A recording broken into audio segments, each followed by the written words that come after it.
Hello guys, welcome back to Sociology classes second paper BA part third year. Today our topic is steps of scientific method. Okay, वैज्ञानिक पद्धति के चरण. So let's the video start on this topic steps of scientific methods.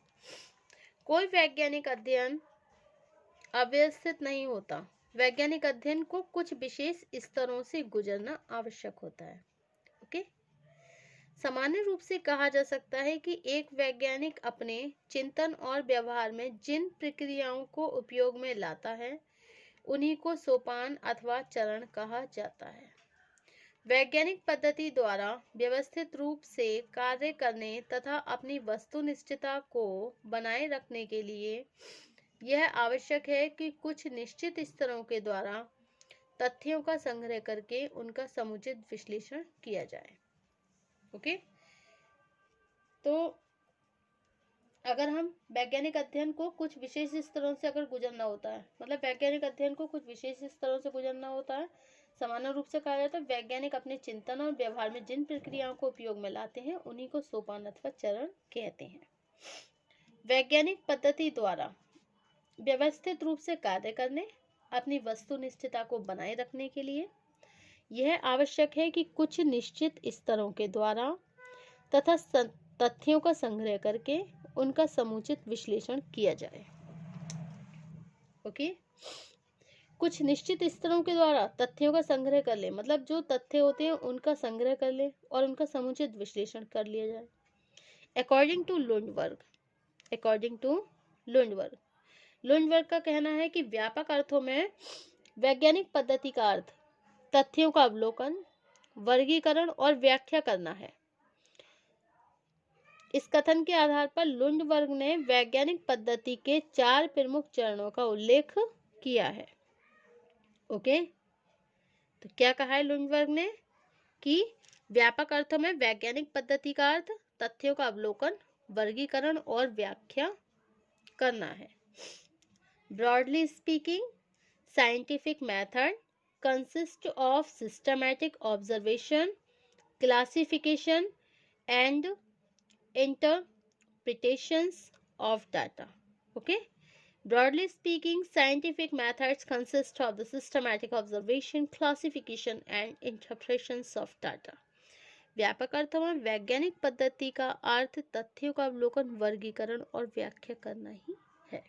Okay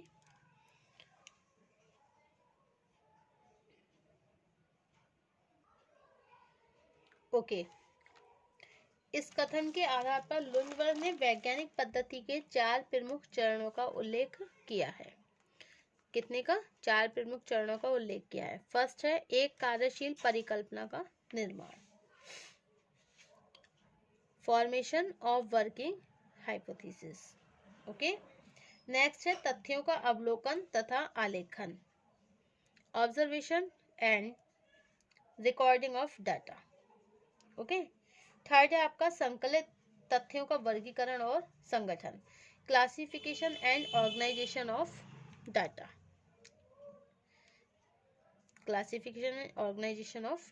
next है आपका सामान्यीकरण, generalisation. Okay सामान्यीकरण. P V Young के अनुसार वैज्ञानिक पद्धति के 6 प्रमुख चरण हैं. कितने हैं? 6 प्रमुख चरण हैं. फर्स्ट है अध्ययन से संबंधित समस्या का निर्धारण. सेकंड है एक कार्यशील परिकल्पना का निर्माण. थर्ड है वैज्ञानिक प्रविधियों के द्वारा समस्या का अवलोकन तथा उसकी खोज. नेक्स्ट है प्राप्त तथ्यों का व्यवस्थित आलेखन. नेक्स्ट है तथ्यों का विभिन्न क्रमों तथा श्रेणियों में वर्गीकरण एंड वैज्ञानिक सामान्यीकरण. ओके उपयुक्त चरणों के अतिरिक्त अनेक दूसरे विद्वानों ने भी वैज्ञानिक पद्धति के विभिन्न चरणों को अपने अपने ढंग से स्पष्ट किया है. वास्तविकता यह है कि विचारों की यह भिन्नता वैज्ञानिक पद्धति के चरणों से संबंधित नहीं है, बल्कि सुविधा इसके विस्तार से संबंधित है. वैज्ञानिक पद्धति तो एक सार्वभौमिक पद्धति है. ऐसी स्थिति में आवश्यक है कि इस पद्धति से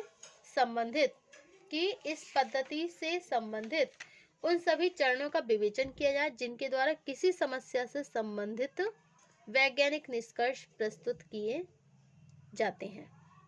ओके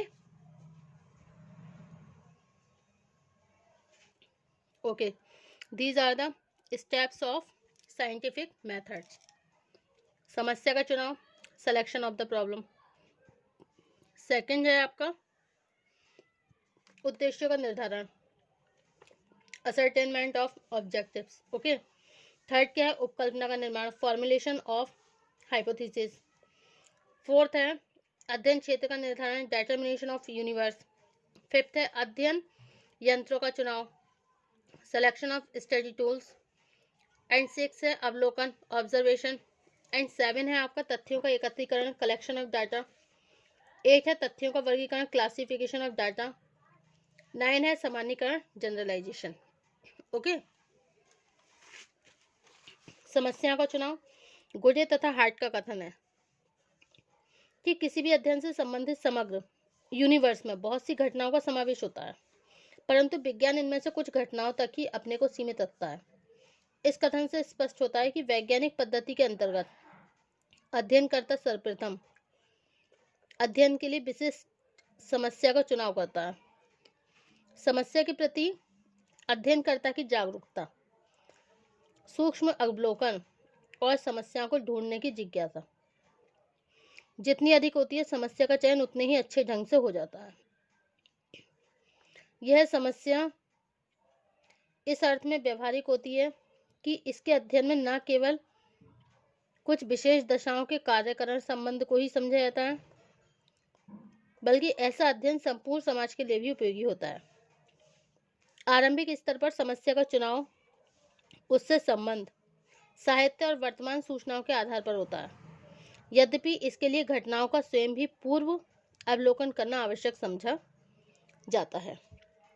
ओके, नेक्स्ट है आपका उद्देश्यों का निर्धारण। वैज्ञानिक पद्धति का दूसरा चरण समस्या के अध्ययन से संबंधित उद्देश्यों का निर्धारण करना होता है। ये उद्देश्य दो प्रकार के हो सकते हैं, सामान्य तथा विशिष्ट।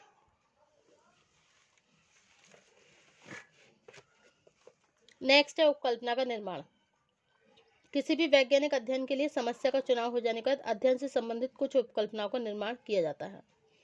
उपकल्पना अध्ययन के आरंभ से ही लिया जाने वाला एक ऐसा सामान्य निष्कर्ष है जिसकी प्रामाणिकता की परीक्षा के बाद में एकत्रित किए गए तथ्यों के आधार पर की जाती है। अकॉर्डिंग टू लुंडबर्ग, उपकल्पना एक कामचलाऊ निष्कर्ष अथवा सामान्यीकरण है जिसकी सत्यता की परीक्षा करना शेष होता है। Okay, an hypothesis is a tentative generalization, the validity of which remain to be tested. Okay, according to Goodey and Hart, the universe presents an infinite variety of phenomena to be studied, but science limits itself to a few of these. Okay, अब next है आपका अध्ययन यंत्रों का चुनाव, अध्ययन क्षेत्र का निर्धारण। वैज्ञानिक अध्ययन के लिए आवश्यक है कि अध्ययनकर्ता द्वारा एक ऐसे क्षेत्र का निर्धारण कर लिया जाए जिससे संबंधित रहकर ही विभिन्न सूचनाएं अथवा तथ्य एकत्रित किए जा सके। अध्ययन क्षेत्र का निर्धारण करना इसलिए भी महत्वपूर्ण है जिससे अध्ययनकर्ता व्यर्थ की सूचनाओं में भटकने से बच जाए तथा उसकी गतिविधियों पर स्वयं भी एक नियंत्रण लगा रहे। ओके, नेक्स्ट है अध्ययन यंत्रों का चुनाव। वैज्ञानिक पद्धति किसी भी अध्ययन के लिए अनुसूचित यंत्र और उपकरण के चुनाव पर विशेष बल देती है। इस दृष्टिकोण के अध्ययन के आरंभ में ही शोधकर्ता यह निश्चित कर लेता है कि किन किन उपकरणों प्रविधियों के द्वारा अध्ययन कार्य करना है। अब नेक्स्ट है आपका अवलोकन, ऑब्जर्वेशन। उपयुक्त चरणों के पश्चात शोधकर्ता द्वारा समस्या से संबंधित इकाइयों का अवलोकन करना एक महत्वपूर्ण कार्य है। वास्तव में प्रत्येक वैज्ञानिक अध्ययन अवलोकन से आरंभ होता है तथा प्राप्त निष्कर्षों की प्रामाणिकता भी एक बड़ी सीमा तक सूक्ष्म अवलोकन पर ही निर्भर होती है। अब नेक्स्ट है आपका तथ्यों का एकत्रीकरण। तथ्यों का एकत्रीकरण वैज्ञानिक पद्धति का सबसे महत्वपूर्ण लंबा चरण है। इसके अंतर्गत अध्ययन विषय से संबंधित सभी तथ्यों को पक्षपात रहित रूप से एकत्रित करने का प्रयत्न किया जाता है। ओके, अब नेक्स्ट है आपका तथ्यों का वर्गीकरण। तथ्यों के संकलन के बाद वैज्ञानिक पद्धति द्वारा प्राप्त तथ्यों के वर्गीकरण पर विशेष बल देती है। इसका तात्पर्य कि समान प्रकृति के तथ्यों को एक एक वर्ग में विभाजित कर दिया जाता है। वर्गीकरण ही वह आधार है जिसकी सहायता से विभिन्न घटनाओं तथा दशाओं के बीच तुलना करना, उनके लिए सहज संबंध को ज्ञात करना संभव हो पाता है। नेक्स्ट है सामान्यीकरण। प्राप्त तथ्यों का वर्गीकरण करने से अध्ययनकर्ता के सामने अनेक निष्कर्ष स्पष्ट होने लगते हैं। यह निष्कर्ष या तो अतीत में दिए गए निष्कर्षों का समर्थन करते हैं या उनका खंडन करते हैं। यह सामान्य निष्कर्ष वह महत्वपूर्ण आधार है जिसकी सहायता से सिद्धांतों का निर्माण होता है। यही कारण है कि अक्सर हम सामान्यीकरण को ही सैद्धांतिकरण भी कहते हैं। Okay, at the last conclusion, निष्कर्ष। वैज्ञानिक पद्धति के उपयुक्त चरणों से स्पष्ट होता है कि विज्ञान का संबंध किसी विशेष वस्तु से नहीं बल्कि यह स्वयं में एक विधि है। जहाँ कहीं भी वैज्ञानिक विधि के द्वारा तथ्यों को एकत्रित करके सामान्य निष्कर्ष प्रस्तुत किए जाते हैं, वहीं विज्ञान का निर्माण हो जाता है। इस दृष्टिकोण से विज्ञान कोई भी वह ज्ञान है जो यथार्थ तथ्यों के आधार पर कार्य कारण के संबंधों की व्याख्या करता है।